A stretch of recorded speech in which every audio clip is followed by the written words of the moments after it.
Okay बच्चों, तो last class में हम लोगों ने डिफेक्ट ऑफ क्रिस्टल के बारे में बात की थी। तो डिफेक्ट ऑफ क्रिस्टल जो होते हैं वो बच्चों दो प्रकार के होते हैं, एक तो स्टाइक्योमेट्री और एक नॉन स्टाइक्योमेट्री। ठीक है, तो नॉन स्टाइक्योमेट्री जो दोष होंगे वो दो प्रकार के हैं, एक तो अपने शॉर्ट की दोष होते हैं और एक अपने फ्रेंकल दोष होते हैं। तो अब अपन को इन्हीं को ही स्टडी करना है एक एक करके। तो देखिए, जैसा हमने यहां पे लिखा, सबसे पहले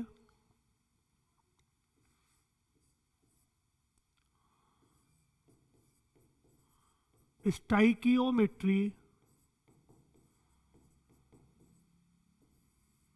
दोष। सबसे पहले जो होते हैं वो स्टाइकियोमेट्री दोष होते हैं। इनमें हमें पहला पढ़ना है शॉर्ट की दोष।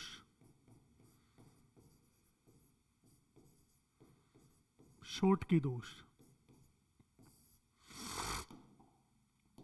क्या होते हैं? शॉर्ट की दोष, देखिए, शॉर्ट की दोष जो होते हैं वो बेसिकली उन यौगिकों में पाए जाते हैं जिनमें समन्वय संख्या एक तो ज्यादा होती है और धनायन और ऋणायन के आकार का जो अंतर होता है, यानी कि उनके साइज का जो अंतर होता है वो लगभग एक समान होता है। ठीक है, आ रही बात समझ में? तो देखो, अब इसमें होता क्या है वास्तव में शॉर्ट की दोष में? शॉर्ट की दोष में क्या होता है कि जैसे मान लो अपने पास में एक NaCl का क्रिस्टल है। एग्जाम्पल अगर अपन ले, जैसे मान लो NaCl का अपने पास में एक क्रिस्टल है, Na plus Cl minus Na plus Cl minus Na plus Cl minus Na plus Cl minus Na plus Cl minus Na plus Cl minus.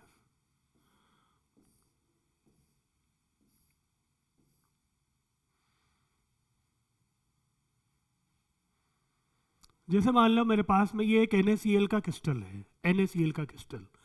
अब इसमें क्या होता है कि समान संख्या में, इक्वल नंबर में धनायन और ऋणायन क्रिस्टल लेटिस को छोड़ करके चले जाते हैं समान संख्या में। देखो, जैसे ये है, तो इसमें क्या होगा कि समान संख्या में धनायन और ऋणायन जो होंगे वो क्रिस्टल को छोड़ करके चले जाएंगे। तो ऐसा इसमें कैसे? देखो इसमें क्या होगा,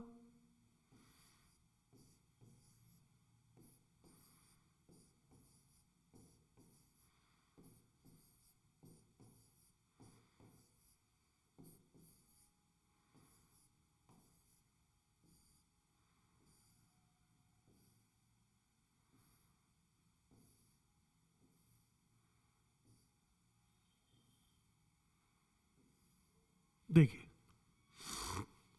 जैसे ऊपर Na plus Cl minus Na plus है, तो ये Na plus Cl minus Na plus, ये Cl माइनस Na प्लस,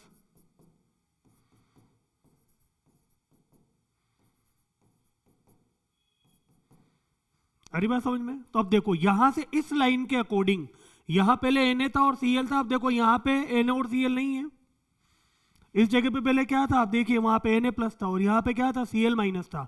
एक लाइन के अकॉर्डिंग अगर अपन देखें, इसमें समान संख्या में धनायन और ऋणायन जो होते हैं वो अपने क्रिस्टल को छोड़ करके चले जाते हैं। तो इस प्रकार के दोष को हम लोग शॉर्ट की दोष बोलते हैं।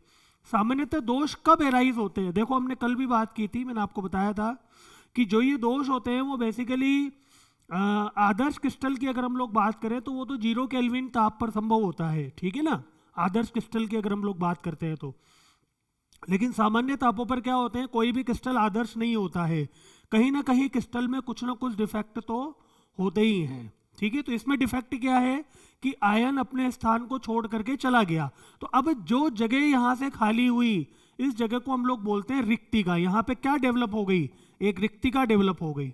ठीक है, ये देखिए आप, ये क्या है? इनको हम बोलेंगे रिक्तिका।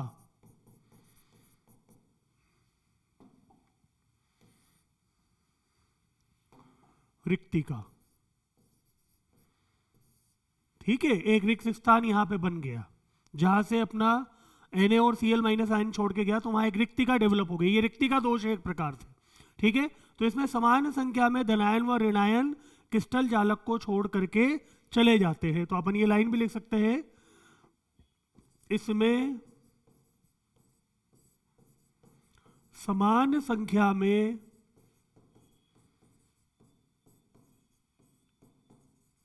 धनायन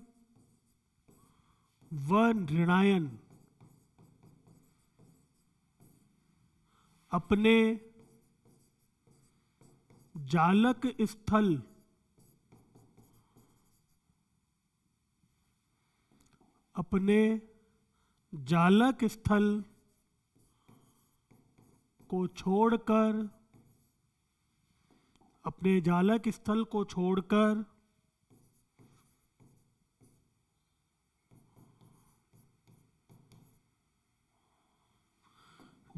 स्थल को छोड़कर चले जाते हैं। अपने जालक स्थल को छोड़ करके चले जाते हैं। वही मैंने आपको कहा था ना, जैसे मान लो हीरो होंडा कंपनी है जो बाइक बनाती है, तो जहां पे वो नट लगाना चाहिए था ऑयल के लिए, वहां पे नट है ही नहीं। ठीक है ना, परमानेंटली मतलब एटम है ही नहीं। तो इसमें समान संख्या में धनायन व ऋणायन अपने जालक स्थल को छोड़ करके चले जाते हैं। और शॉर्टकी दोष में मैंने आपको यह भी कहा था, यह एक प्रकार का स्टाइक्योमेट्री दोष है। तो अगर यह एक प्रकार का स्टाइक्योमेट्री दोष है, तो इसमें यौगिक का मूलानुपाती सूत्र नहीं चेंज होगा। कैसे नहीं चेंज होगा, आप देखिए यहाँ पे बिफोर डिफेक्ट, ये क्या है, ये स्ट्रक्चर है जब इसमें डिफेक्ट नहीं था। तो इसका फॉर्मूला क्या है, NaCl। अब मान लो इसमें डेल्टा Na और डेल्टा Cl, मैंने क्या ना, समान संख्या में धनायन व ऋणायन अपना स्थान छोड़ के चले गए। ठीक है, तो मान लो डेल्टा Na और डेल्टा Cl यहां से चले गए, तो माइनस डेल्टा Na और डेल्टा Cl इस क्रिस्टल को छोड़ करके चले गए। तो मैंने माइनस करके लिख दिया यहां पे कि minus delta Na and minus delta Cl crystal को छोड़ करके चले गए। तो अगर डेल्टा Na और डेल्टा Cl इसमें से चले जाएंगे तो क्रिस्टल का फॉर्मूला क्या हो जाएगा। अब Na कितना बचा अपने पास में, 1 माइनस डेल्टा, और Cl भी कितना बचा, 1 माइनस डेल्टा। लेकिन अभी भी अगर आप देखें, इसका सरल अनुपात निकाले तो वो तो अभी भी Cl ही है, NaCl। अरे बात समझ में, तो इसका सरल अनुपात क्या हो जाएगा, NaCl ही होगा। तो यानी कि पहले भी क्रिस्टल का फॉर्मूला NaCl था और अभी भी क्रिस्टल का फॉर्मूला NaCl ही है। तो इस प्रकार के जो दोष होते हैं, इन दोषों को हम लोग स्टाइक्योमेट्री दोष बोलते हैं। हरी बात समझ में। तो ये है बेसिकली अपने स्टाइक्योमेट्रिक दोष।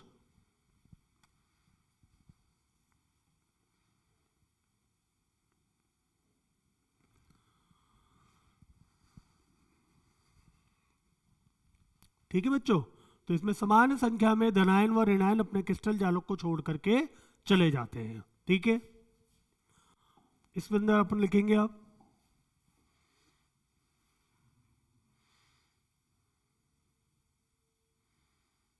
यह दोष सामान्यतः उन आयनिक ठोसों में ठोस में पाया जाता है जिनमें धनायन व ऋणायन की उच्च समन्वय संख्या,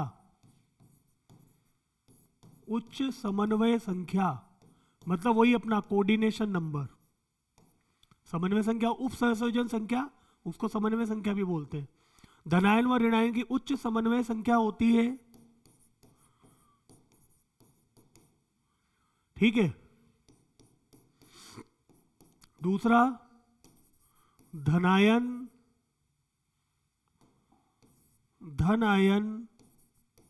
व ऋणायन का आकार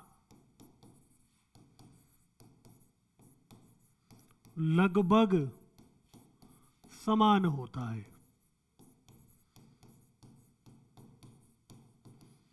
धनायन व ऋणायन का आकार क्या होता है? लगभग समान होता है। तो ये सामान्यतः उन यौगिकों में पाया जाएगा। ये कंडीशन है, इस कंडीशन को अच्छे से हमको याद रखना है। डायरेक्ट पेपर में पूछी जाती है कि यह उनमें पाया जाएगा जिनमें धनायन व ऋणायन का आकार लगभग समान होगा व धनायन व ऋणायन की उच्च समन्वय संख्या होती है। तो ये दो कंडीशन है जिसके अंदर ये छौटकी दोष पाया जाएगा।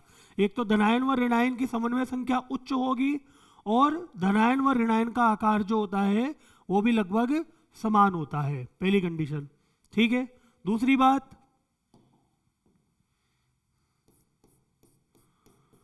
क्रिस्टल की विद्युत उदासीनता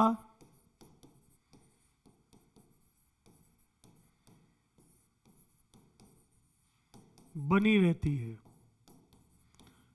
भाई दोष के बाद भी एक कंडीशन है कि क्रिस्टल आपका विद्युत उदासीन ही होना चाहिए, मतलब उसके अंदर धनायन व ऋणायन की जो संख्या है वह क्या होनी चाहिए? सेम ही होनी चाहिए। धनायन व ऋणायन की संख्या क्या होनी चाहिए? सेम होनी चाहिए। ठीक है। तो यह सामान्यतः क्रिस्टल की विद्युत उदासीनता क्या होती है? बनी रहती है। आ रही है अच्छे से बात समझ में?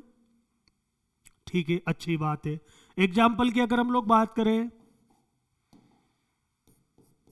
एग्जाम्पल, तो इसके एग्जाम्पल हो जाएंगे जैसे NaCl तो हमने लिया ही, KCl, सीजियम क्लोराइड, AgBr। तो ये वो यौगिक है जो कि शॉटकी दोष प्रदर्शित करते हैं। Sodium chloride, potassium chloride, caesium chloride, caesium chloride और सिल्वर ब्रोमाइड। तो ये वो यौगिक हैं जिनके अंदर शॉटकी दोष पाया जाता है। आगे अच्छे से बात समझ में? तो जो भी इसके अंदर इंपॉर्टेंट बात थी वो हमने यहाँ पे डिस्कस कर ली है। आ रही है अच्छे से बात समझ में? ठीक है, चलो तो अब हम लोग आगे बढ़ते हैं। नेक्स्ट,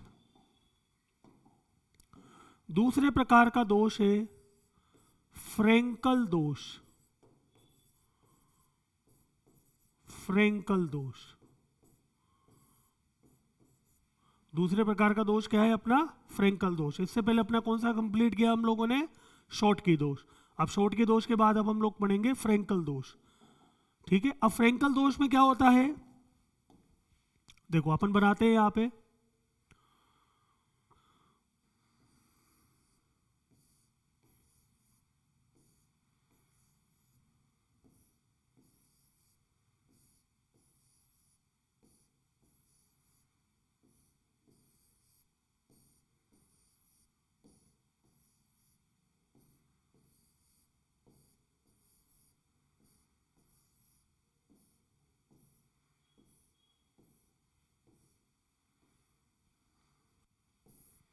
पहले हम डायग्राम बना लेते हैं।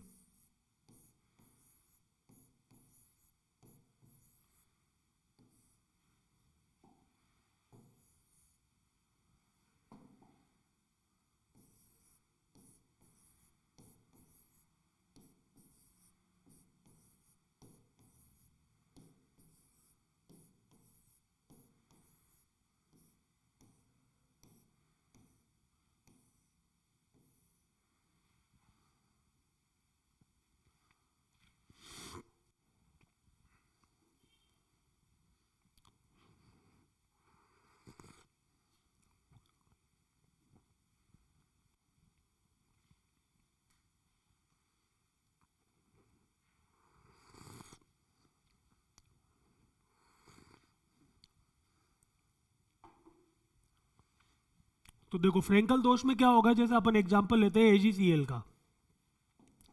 AgCl का जैसे मान लो यहाँ पे Ag plus Cl minus, Ag plus Cl minus, Ag plus Cl minus, Ag plus Cl minus, Ag plus Cl minus, Ag plus Cl minus.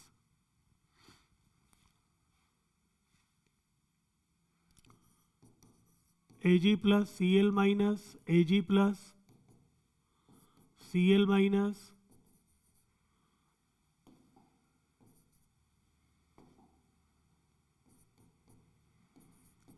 Ag plus Cl minus Cl minus Ag plus Cl minus.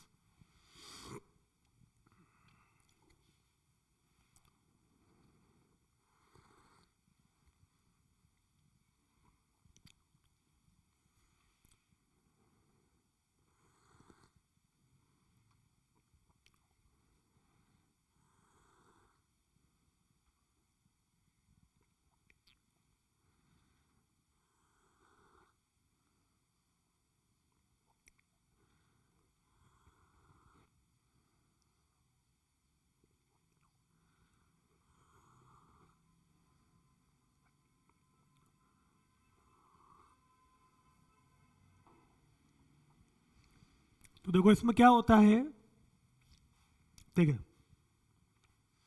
ये अपना वो crystal है जिसमें किसी प्रकार का कोई दोष नहीं है। कैसे पता लगा किसी प्रकार का कोई दोष नहीं है? कि सभी जालक स्थल पर परमाणु उपस्थित है। देखो सब जगह परमाणु है। यहां पे क्या हुआ है, एक सिल्वर प्लस का परमाणु यहां से गायब हो गया, और ये सिल्वर प्लस का परमाणु यहां से निकल करके ये देखो यहां चला गया। कहां चला गया? ये देखो यहां पे चला गया। तो अगर आप यहां पे ध्यान से देखें, ध्यान से देखो, सिल्वर प्लस क्रिस्टल से बाहर नहीं गया है, क्रिस्टल में ही उपस्थित जो अंतराकाशीय स्थान होते हैं उनके अंदर ये प्रवेश कर गया है।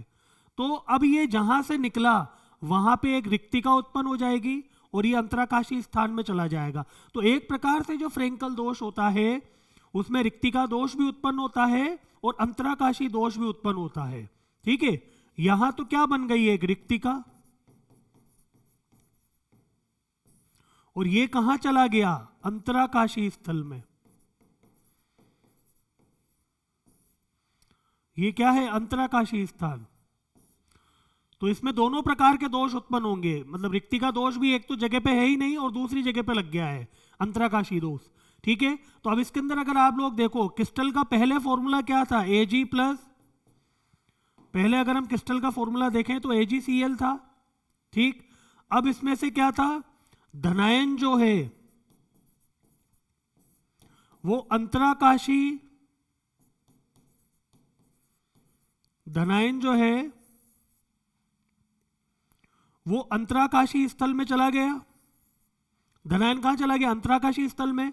लेकिन अभी तो है तो क्रिस्टल के अंदर ही, तो फॉर्मूला अभी भी इसका AgCl ही है। तो देखो फॉर्मूला इसमें नहीं बदला, पहले भी AgCl था और अभी भी AgCl ही है। तो यानी कि फ्रेंकल दोष क्या होते हैं, जिनमें सामान्यतः धनायन अपने जालक स्थल को छोड़ के अंतराकाशीय स्थल में चला जाता है।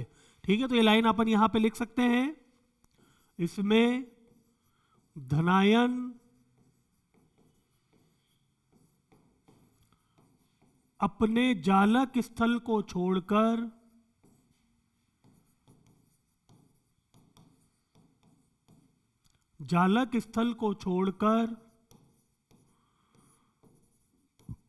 अंतराकाशी स्थल में चले जाते हैं।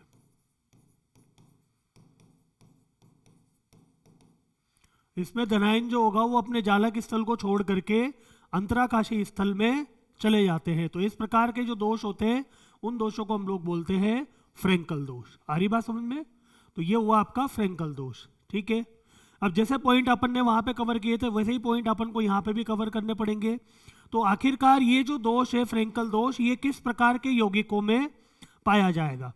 तो ये जो फ्रेंकल दोष होता है ये सामान्यतः उन यौगिकों में पाया जाता है जिनकी समन्वय संख्या कम होती है और धनायन व ऋणायन में अधिक अंतर होता है। ठीक है, अपन आगे लिखेंगे,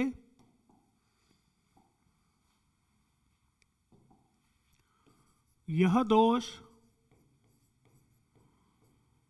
सामान्यतः उन यौगिकों में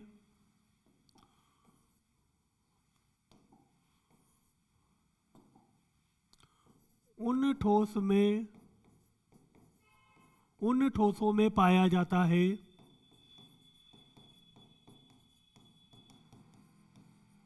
जिनमें धनायन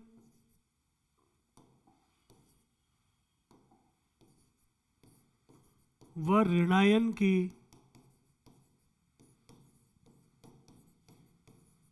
समन्वय संख्या, जिसे हम लोग बोलते हैं कोऑर्डिनेशन नंबर, निम्न हो।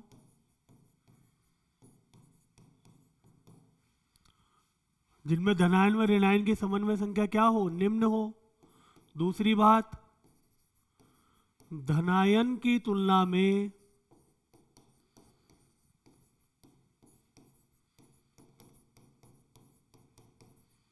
ऋणायन का आकार उच्च हो। धनायन की तुलना में ऋणायन का आकार क्या होगा? उच्च होगा। तो यह सामान्यतः उन यौगिकों में पाया जाएगा। क्रिस्टल की विद्युत उदासीनता, क्रिस्टल की विद्युत उदासीनता बनी रहती है। क्रिस्टल की विद्युत उदासीनता बनी रहती है। अब इसके कुछ एग्जाम्पल, AgCl, AgI और AgBr।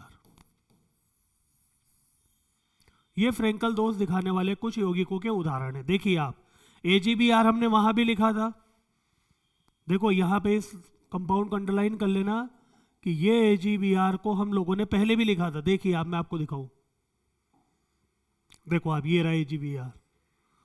AgBr अपना शॉर्टकी दोष भी दिखाता है और AgBr एक ऐसा कंपाउंड है जो कि फ्रेंकल दोष भी दिखाता है। ये कई बार पेपर में पूछा जाता है।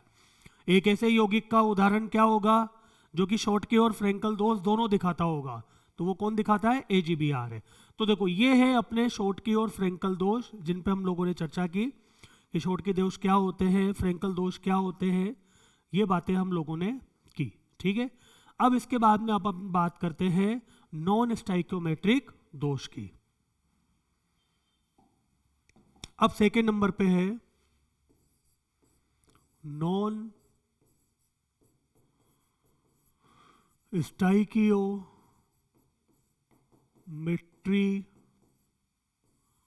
दोष। सेकेंड जो दोष है वो है नॉन स्टाइक्योमेट्रिक दोष। इसमें हमें सबसे पहला पढ़ना है धातु आधिक्य दोष, जिसे हम कहेंगे मेटल एक्सेस डिफेक्ट। तो देखो मेटल एक्सेस डिफेक्ट में क्या होता है, इसमें बेसिकली क्या होगा कि देखो अगर हमें धातु को ज्यादा करना है, ध्यान से समझे, धातु आधिक्य दोष मतलब धातु और अधातुओं का जो संख्याओं का अनुपात होगा वो अलग अलग होगा। अब देखो अगर धातु ज्यादा है धातु कम है तो देखो उनकी स्टाइक्योमेट्री बदल गई। अगर उनकी स्टाइक्योमेट्री बदल गई यानी कि उनके परमाणुओं की सरल संख्या का जो अनुपात है अगर वो बदल गया तो डेफिनेटली मूलानुपाती सूत्र भी क्या हो जाएगा? बदल जाएगा। आरी बात समझ में? तो ये बेसिकली कौन दिखाते हैं? ये सामान्यतः वो दिखाते हैं जिनमें शॉर्टकी दोष पाया जाता है, ठीक है ना। ये दोष कौन दिखाएंगे? जिनमें शॉर्टकी दोष पाया जाता है, ठीक है ना। यह सामान्यतः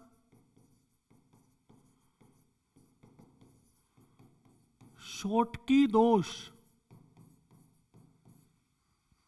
यह सामान्यतः शॉर्टकी दोष दिखाने वाले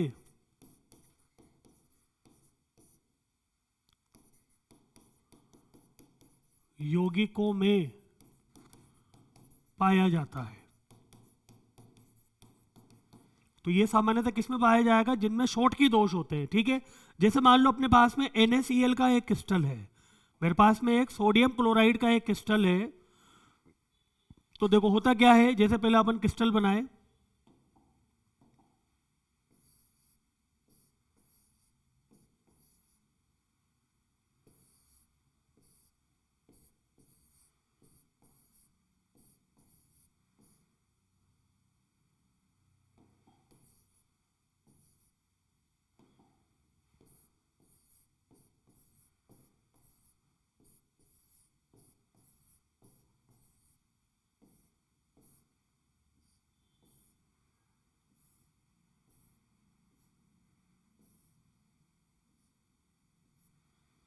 ये मेरे पास में एक NaCl का क्रिस्टल है, Na plus Cl minus Na plus,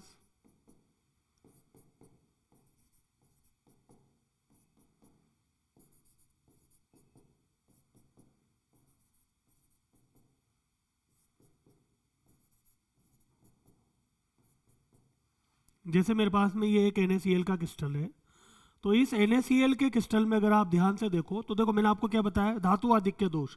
अगर हमें धातु को अधिक करना है तो धातु को अधिक करने के दो तरीके हो सकते हैं, या तो आप अधातु को क्रिस्टल में से खींच लो या फिर धातु उसके अंदर डाल दो। दो ही तरीके हो सकते हैं, या तो आप अधातु को खींच लो क्रिस्टल में से, उसको कम कर दो तो उसके रेस्पेक्ट में धातु ज्यादा हो जाएगी, या फिर आप बाहर से धातु को डाल दो, ठीक है ना। तो देखो इसमें बेसिकली क्या होता है कि जैसे मान लो हमारे पास में ये एक NaCl का क्रिस्टल है, तो NaCl के क्रिस्टल को, इस NaCl के क्रिस्टल के ऊपर जब सोडियम की वाष्प को पास किया जाता है, देखो ये क्या है, सोडियम की वेपर, Na की वाष्प, जब इस सोडियम क्लोराइड को या तो Na की वाष्प में गर्म किया जाएगा, या जब इसके ऊपर Na की वाष्प प्रवाहित की जाती है, तो अब Na की वाष्प में कौन से आयन होंगे, Na, ये आयन होंगे इसके अंदर। जब आप सोडियम की वाष्प को इस NaCl के क्रिस्टल के ऊपर से पास करोगे तो सोडियम की वाष्प के अंदर सोडियम प्लस धनायन होगा। ये सोडियम प्लस धनायन क्या करता है, इसके क्रिस्टल के Cl माइनस को अपनी तरफ खींच लेता है। ये जैसे Cl माइनस है यहां से, तो ये जो Cl माइनस होगा ये खींचा चला जाएगा इस Na के पास में, Na प्लस क्या करेगा, Cl माइनस को इसमें से खींच लेगा, ठीक। अब जैसे ही Cl माइनस यहां से चला गया तो देखो क्रिस्टल में अधातु कम हो गई, Cl माइनस कम हो जाएगा। तो इसमें बेसिकली क्या होगा, अगर अपन इसका डायग्राम बनाएं,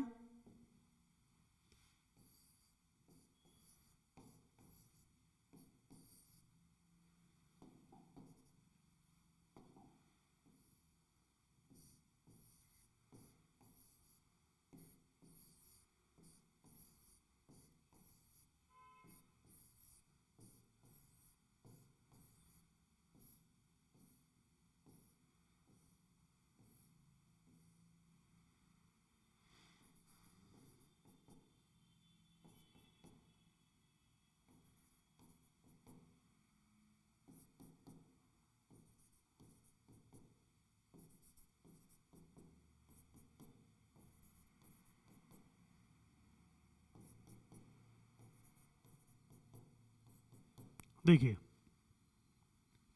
तो यहां से जब अपन सोडियम की वाष्प को प्रवाहित करते हैं क्रिस्टल के ऊपर, तो सोडियम की वाष्प में बेसिकली क्या होते हैं, सोडियम धनायन होते हैं। तो ये सोडियम धनायन क्या करता है, क्रिस्टल में से अधातु को खींच लेगा, Cl माइनस को खींच लेता है, ठीक है। तो अब यहाँ पे देखो Cl माइनस की जगह खाली हो गई, एक रिक्तिका उत्पन्न हो गई। अब आप देखें यहाँ पे तो धातुओं की, अधातु की तुलना में धातु ज्यादा हो गई। भाई पहले अगर आप यहाँ पे अधातुओं की संख्या को गिनो तो 1 2 3 4 5 6 Cl माइनस आयन थे। भाई यहां पे इस केस में क्या थे अपने पास में, 6 तो Na प्लस है और 6 ही क्या है, Cl माइनस, 1 2 3 4 5 6, ये अपना बिफोर क्रिस्टल था। लेकिन अब आप यहां पे देखेंगे यहां पे 6 Na प्लस है और 5 Cl माइनस है। तो आप देख सकते हैं कि दोनों के रेस्पेक्ट में, Cl माइनस के रेस्पेक्ट में Na प्लस कितना है, यहाँ पे 6 है, और यहाँ पे आप देखिए यहाँ पे Cl माइनस और Na प्लस की संख्या क्या है, बराबर है। तो अब आप देख सकते हैं यहाँ से वहां जाने पर धातु ज्यादा हो चुकी है, यानी कि यहाँ पे धातुएं ज्यादा हो गई है कुल मिलाकर के। अब देखो, लेकिन मैंने आपको ये भी साथ में कहा था कि चाहे किसी भी प्रकार का दोष हो, दोष के बाद में हमेशा जो क्रिस्टल रहता है वो विद्युत उदासीन रहता है। तो अब होता क्या है कि जो जगह खाली हुई, एक माइनस आवेश कम हो गया ना इस क्रिस्टल के अंदर, तो इस जगह में क्या होगा कि ये जो इलेक्ट्रॉन यहां निकला था, ये इलेक्ट्रॉन, तो ये इलेक्ट्रॉन क्या करेगा, खट से इस जगह पे जाकर के बैठ जाएगा, यहां पर इस जगह पे जाकर के, ताकि एक तो क्रिस्टल विद्युत उदासीन भी रहे, और इस क्रिस्टल के वहां जाके बैठ जाने से अब ये जिस जगह पे बैठा है इसको हम लोग बोलते हैं एफ केंद्र। इसको हम लोग क्या बोलते हैं, एफ केंद्र बोलते हैं, एफ सेंटर। एफ का मतलब फोरबे होता है और फोरबे का मतलब होता है कलर। यानी कि इसके कारण, इस एफ केंद्र के कारण ये जो क्रिस्टल होगा वो रंगीन दिखाई देगा, कलर शो करेगा। ठीक है, इसलिए अगर आपको पता हो तो NaCl जो होता है वो वैसे व्हाइट कलर का होता है, सोडियम क्लोराइड, लेकिन जैसे ही आप उसको गर्म करोगे तो वो पीले कलर का हो जाता है। इस दोष के कारण वह पीले कलर का हो जाता है। ठीक है, अब देखो यहाँ पे यौगिक की स्टाइक्योमेट्री बदल गई ना, बदल गई यहाँ पे यौगिक की स्टाइक्योमेट्री। आप देखें यहाँ पे ध्यान से, बिफोर क्रिस्टल क्या था फॉर्मूला, बिफोर डिफेक्ट NaCl था। जब आप इसे सोडियम की वाष्प में गर्म करोगे, सोडियम की वाष्प में जब आप इसको गर्म करते हो तो ये सोडियम क्या करता है, इसमें से डेल्टा Cl को खींच लेगा। तो अब क्रिस्टल का फॉर्मूला क्या हो जाएगा, NaCl माइनस डेल्टा, और मान लो डेल्टा Na ने डेल्टा Cl को खींचा तो यहाँ पे डेल्टा NaCl बनेंगे और ये डेल्टा इलेक्ट्रॉन आ जाएंगे।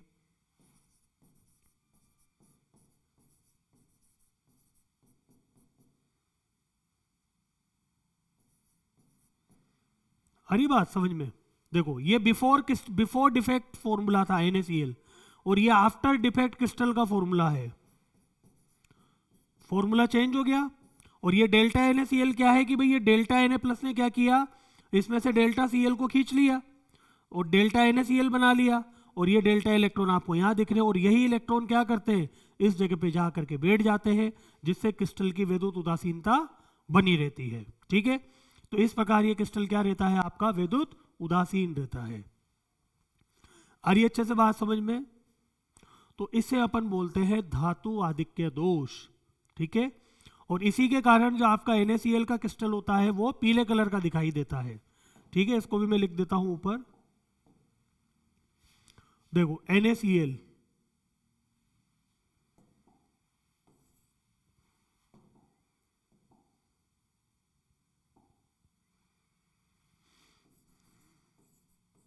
NaCl जो होता है वो श्वेत होता है, सफेद, लेकिन जैसे ही आप इसको गर्म करोगे तो गर्म करने पर NaCl जो होता है वो पीले कलर का दिखाई देता है, पीले कलर का। हरी बात समझ में? जैसे पोटेशियम क्लोराइड है ना, उधर से अपना अगर हम बात करें, और भी होते हैं कुछ इसके एग्जाम्पल, लेकिन मोस्ट फेमस जो एग्जाम्पल है वो यही है कि NaCl का क्रिस्टल वैसे तो सफेद होता है, लेकिन गर्म करने पर, भाई डिफेक्ट कब उत्पन्न होते हैं, जब अपन क्रिस्टल को गर्म करेंगे। तो जैसे ही आपने क्रिस्टल को गर्म करा तो इसके यहाँ से Cl माइनस अपनी जगह छोड़ करके चला जाता है, उस जगह पे F के। अब ये कलर क्यों दिखाई देता है, क्यों कलर आया, कि ये जो इलेक्ट्रॉन है जब दृश्य प्रकाश से ऊर्जाओं को अवशोषित करेगा, जब यह इलेक्ट्रॉन दृश्य प्रकाश से ऊर्जाओं को अवशोषित करता है तो यह उच्च ऊर्जा स्तर में जाता है, और उच्च ऊर्जा स्तर में यह अस्थायी होता है। तो जब यह इलेक्ट्रॉन वापस निम्न ऊर्जा स्तर में आएगा तो विकिरण उत्सर्जित करेगा, और ये जो विकिरण उत्सर्जित होती है ये वेवलेंथ की फॉर्म में होती है, तरंग दैर्ध्य की फॉर्म में होती है। तो वो जो तरंग दैर्ध्य की वैल्यू होती है वो दृश्य क्षेत्र में आती है, और उसी की वजह से यह कलरफुल दिखाई देता है। ठीक है, तो ये है बेसिकली इसका रीजन जो हम लोगों ने यहाँ पे डिस्कस किया। तो ये है आपका धातु आधिक्य दोष।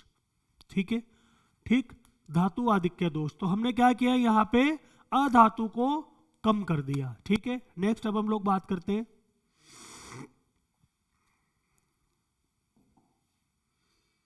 इसमें एक चीज और होती है, अगर मैं आपको बताऊं,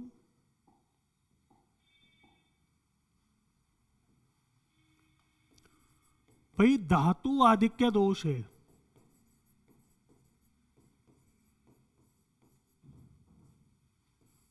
धातु आधिक्य दोष। तो धातु आधिक्य दोष क्या था, एक तो हमने अधातु को कम कर दिया। ठीक है ना, तो पहला वाला टॉपिक जो था आप उसको ऐसे समझ सकते हैं कि ये जो हमने पढ़ा वो बेसिकली हमने किसके बारे में पढ़ा, यहाँ पर एफ केंद्र के बारे में। यहाँ बेसिकली अपना टॉपिक क्या था, एफ केंद्र। ठीक है, और ये इंपॉर्टेंट है एफ केंद्र। इसके बाद अब हम लोग बात करते हैं, देखो अब क्या होता है कि जैसे कुछ स्पेशल आप क्या करो कि अतिरिक्त धनायनों की अंतराकाशीय स्थलों में उपस्थिति, एक ये भी केस हो सकता है यहाँ पे कि अतिरिक्त धनायनों की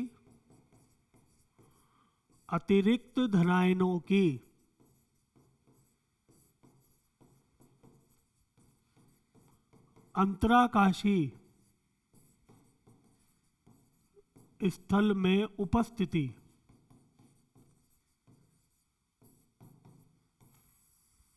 एक ये भी क्या है कि आप अतिरिक्त धनायन डाल दो उसके अंदर तो धातु ज्यादा हो जाएगी। जैसे मान लो जब अपन जेडेनो के क्रिस्टल को हीट करते हैं, देखो मैं क्रिस्टल बनाता हूं यहां पे Zn+2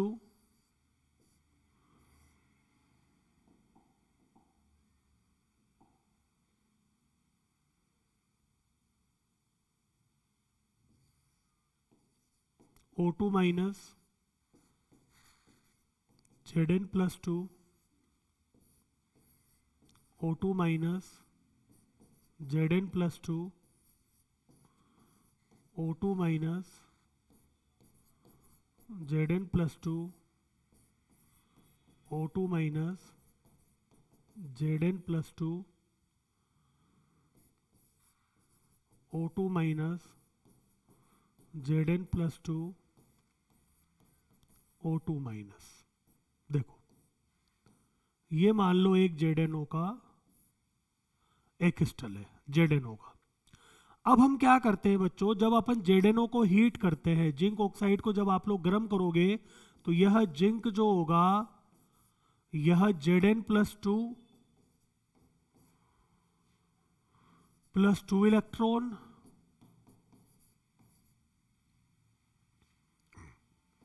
इस तरीके से टूट जाता है। जब आप जेडेनो के क्रिस्टल को हीट करते हो तो यह Zn+2 +2 इलेक्ट्रॉन और 1/2 इस तरीके से यह ब्रेक हो जाता है जब अपन इसको हीट करते हैं गर्म करने पर। अब ये जो Zn+2 यहां पर अतिरिक्त आपको दिख रहा है, यह Zn+2, यह Zn+2 क्या करता है, अंतराकाशीय स्थान में जाकर के बैठ जाएगा इस प्रकार से। जब Zna को क्रिस्टल को जब हम लोग हीट करते हैं तो ये जो अतिरिक्त Zn+2 आयन होता है, यह Zn+2 आयन Zno के क्रिस्टल में उपस्थित अंतराकाशीय स्थान में जाकर के बैठ जाता है, जिसकी वजह से इस क्रिस्टल के अंदर क्या हुआ, धनायन बढ़ गया। तो अगेन ये वाला जो होगा धातु आधिक्य दोष दिखाएगा। अरे बात समझ में। अब चूंकि क्रिस्टल अपना वैद्युत उदासीन रहना चाहिए, क्रिस्टल के अंदर दो अतिरिक्त धनावेश आ चुका है, तो ये जो दो इलेक्ट्रॉन यहां पे रिलीज हुए हैं, ये दो इलेक्ट्रॉन भी क्या होते हैं, एक इलेक्ट्रॉन तो यहां चला जाएगा और एक इलेक्ट्रॉन यहां चला जाएगा, ताकि क्रिस्टल की वैद्युत उदासीनता बनी रहे। आ रही बात समझ में। तो इसकी जो एडजेसेंट पोजीशन होती है जिंक की आसपास वाली, उसमें ये इलेक्ट्रॉन जाकर के बैठ जाते हैं ताकि क्रिस्टल की विद्युत उदासीनता बनी रहे। तो इस प्रकार के दोष जो होते हैं ये भी धातु आधिक्य दोष दिखाते हैं। इनमें जनरली जो क्रिस्टल का फॉर्मूला होता है वो चेंज हो जाता है, उसका मूलानुपाती सूत्र चेंज हो जाता है। ठीक है, तो ये हुआ अपना धातु आधिक्य दोष। इसके बाद अब अपन पढ़ते हैं जो लास्ट दोष है वो है धातु न्यूनता दोष।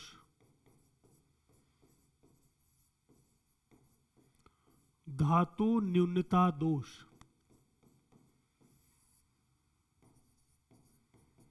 Metal deficiency defect. Metal deficiency defect, metal deficiency defect में क्या होता है, यह दोष सामान्यतः उन यौगिकों में पाया जाता है, उन यौगिकों में पाया जाता है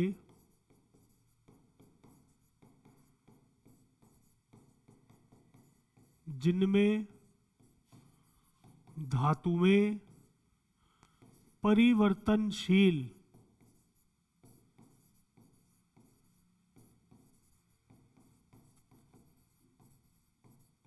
ऑक्सीकरण अवस्था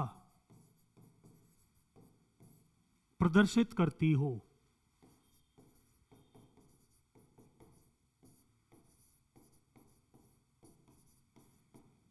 यानी कि डी ब्लॉक तत्व,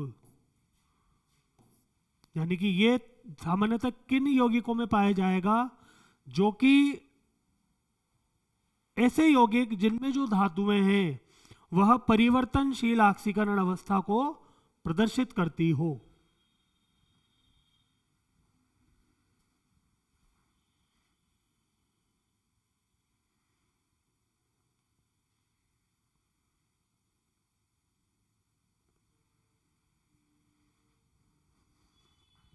तो यह दोष सामान्यतः उन यौगिकों में पाया जाता है जिनमें उन यौगिकों में पाया जाता है जिनमें धातुएं परिवर्तनशील ऑक्सीकरण अवस्था प्रदर्शित करती हो। मतलब परिवर्तनशील परिवर्तनशील ऑक्सीकरण अवस्था प्रदर्शित करेगी तभी यह दोष उनमें पाया जाएगा। देखो इसमें होता क्या है मैं आपको बताऊं। जैसे मान लो अपन ने फेरस सल्फाइड का एक क्रिस्टल लिया,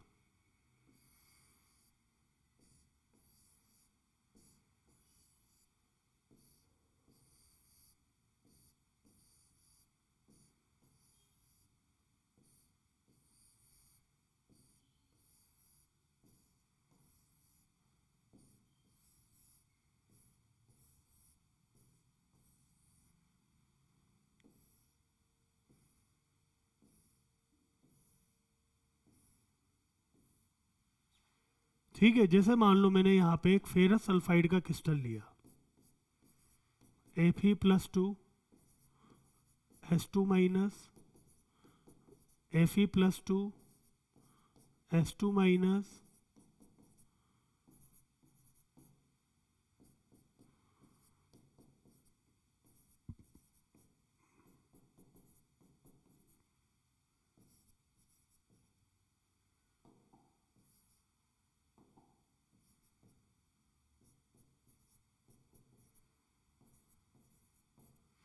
ये एक फेरस सल्फाइड का एक क्रिस्टल है। तो अब मान लो इसमें क्या हुआ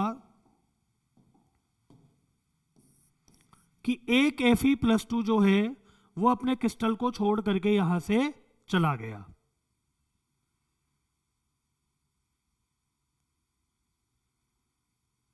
एक Fe+2 क्या हुआ, इसमें क्रिस्टल को छोड़ करके यहां से चला गया। तो अब देखो क्या होगा। जैसे मान लो ये वाला Fe है,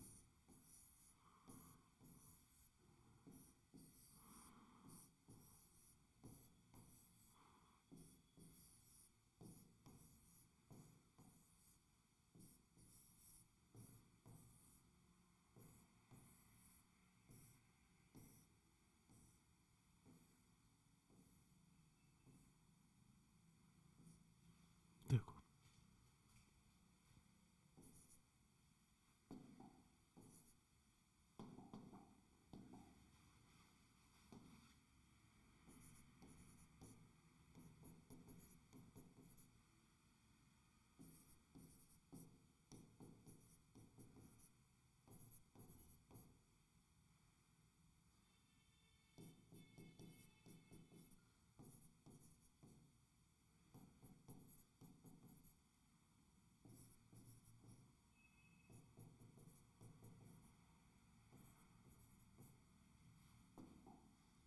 देखो यहां से यहां में अगर आप देखोगे तो एक Fe+2 जो है वो अपने क्रिस्टल को छोड़ करके चला गया है। देखो यहां वाला जो Fe+2 था वो अब क्रिस्टल में नहीं है।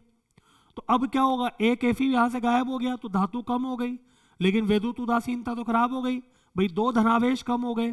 तो इस स्थिति में क्या होता है कि जो इसके पास में दो दूसरा Fe+2 आयन होता है वो उच्च ऑक्सीकरण अवस्था में ऑक्सीकृत हो जाता है। यहां पे जैसे ये वाला Fe+2 होगा तो ये Fe+2 जो होगा यह उच्च ऑक्सीकरण अवस्था में ऑक्सीकृत हो जाएगा। अब ये जो Fe होगा यह 3+ में चला जाएगा और ये भी Fe जो होगा वह 3+ में चला जाएगा। देखिए आप, आई बात समझ में कि इसमें Fe+2 जो होगा वो किस में चला गया, दो Fe, एक Fe+2 यहां से हटा तो दो धनावेश को संतुलित करने के लिए दो Fe+2 जो आयन थे वो +3 के अंदर क्या हो गए, ऑक्सीकृत हो गए। तो यानी कि वो आपका जो ये तो क्या है आपका एक आदर्श क्रिस्टल था, लेकिन सामान्यतः ऐसा संभव है नहीं। तो ये वास्तव में आपका FeS का क्रिस्टल है। तो यानी कि FeS के क्रिस्टल में क्या होते हैं, Fe+2 आयन भी होते हैं, Fe+3 आयन भी होते हैं और सल्फाइड आयन भी होते हैं। देखिए आप, अब जब आप फॉर्मूला, इसलिए इसका फॉर्मूला कुछ ऐसे लिखे जाते हैं, जैसे इसका फॉर्मूला ऐसे लिखा जाएगा 0.94s। भाई हमें कैसे पता लगेगा कि फेरस सल्फाइड क्रिस्टल के अंदर दोष है?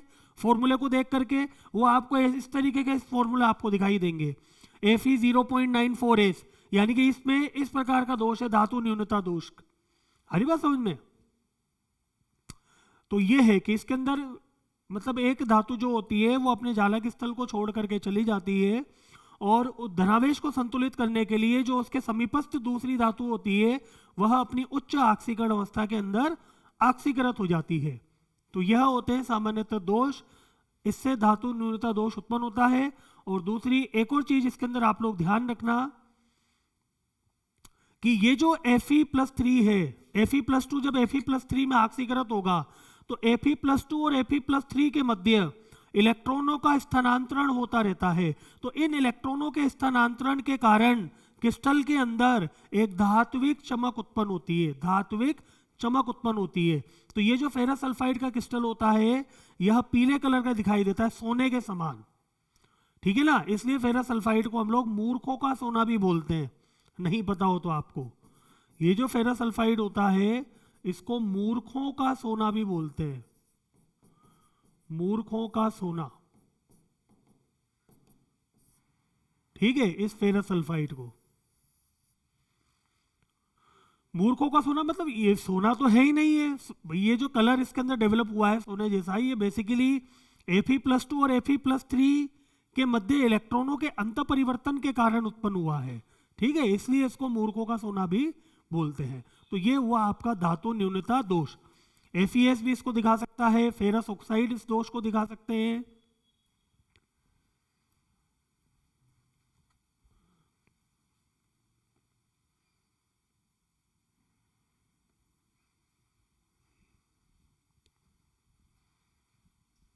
तो ठीक है बच्चों, ये हुए अपने दोष इस प्रकार के, जिन लोगों को अब ये अपना यहाँ पे चैप्टर खत्म होता है। अच्छे से आप इन चीजों को समझ लेना बच्चों, इंपॉर्टेंट है, ठीक है।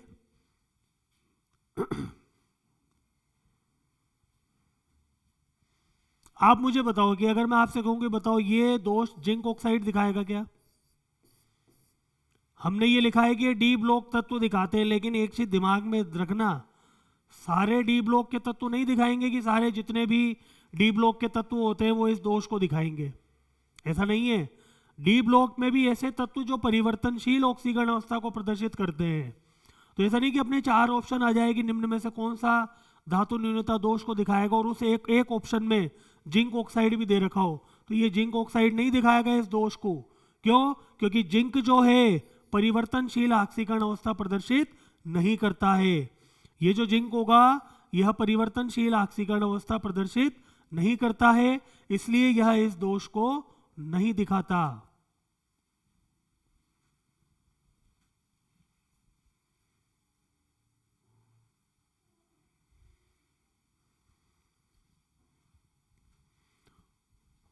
तो ठीक है बच्चों, तो इस चीज का ध्यान रखना, ऐसा नहीं कि सारे ही यह दोष को दिखाएंगे।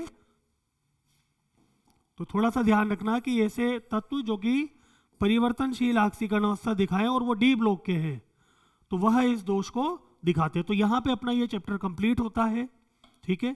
सारे टॉपिक जो थे अपने इंपॉर्टेंट वो हम लोगों ने कवर किए, ठीक है। इस चैप्टर की खासियत यही है कि आप लोगों को इसके अंदर जितने भी रिजल्ट हैं उन सारे रिजल्टों को आप लोगों को याद रखना है। पेपर बड़ी आसानी से आपका हो जाएगा, क्वेश्चन में कोई दिक्कत नहीं आने वाली है।